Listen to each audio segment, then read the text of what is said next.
back to the Daily Grind. Thanks for checking out the channel. Make sure to hit subscribe if you're new and hit thumbs up if you're not a baby back pickle biting bitch boy, cause you know what time it is. It's full time.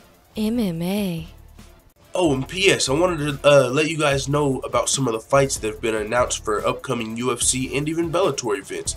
And also, I wanted to say to the people that, you know, a lot of people are complaining about how thin this UFC 221 card is. I mean, the MMA media, a lot of people, it's $65, and yeah, you got the right to complain about what you're spending your money on. But all I'm saying is, a lot of us UFC fans are pretty fucking spoiled to be complaining about these pay-per-views. And I only say that because, yeah, you know, are these other three fights under the main event and co-main event the biggest fights in the world? No, but at the same time, we've just been being spoiled. We've had three champions on separate cards in 2017. We've had Conor McGregor's, the Ronda Rousey's. So this one doesn't have multiple championship fights or any super insane superstar, but it's got some great fights all the way through it. Just because you don't know these guys' names on the pay-per-view or even on the prelims, you got to think about it. They're in the UFC. How many other organizations are there? The XFLs, the TRLs, the TMZ, okay, you know what I'm saying? Like, you get the fucking point. The Bellators, the LFAs, there's so many fight organizations. The UFC's got the cream of the crop. So even if you don't know these people's names, they did something to belong in the UFC and be on a pay-per-view. So yeah, you might not know their names, but they're probably worth your money. Now with that being said, check out these fights coming up. Aljamain Sterling versus Brett Johns has been announced for UFC Atlantic City.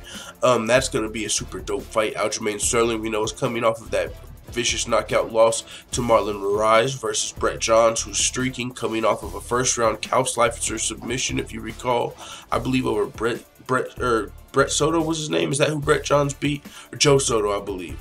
So yeah, Aljamain Sterling versus Brett Johns. That's a dope fight coming up. We've also got Michelle Waterson versus Courtney Casey slated for UFC on Fox 229. That's going to be another dope fight coming up. Courtney Casey coming off of that split decision loss with Felice Herrig, I believe, at UFC 219.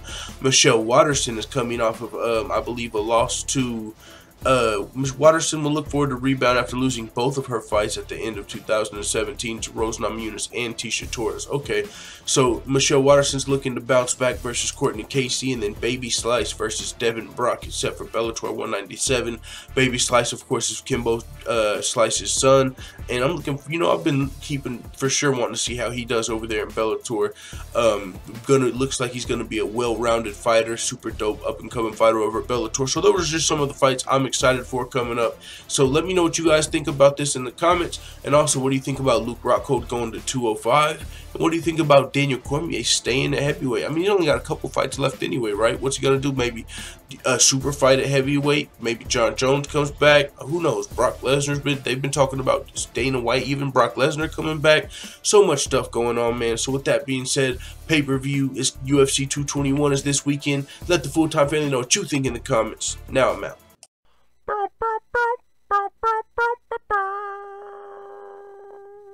Da da da da da. It's the motherfucking DOWG.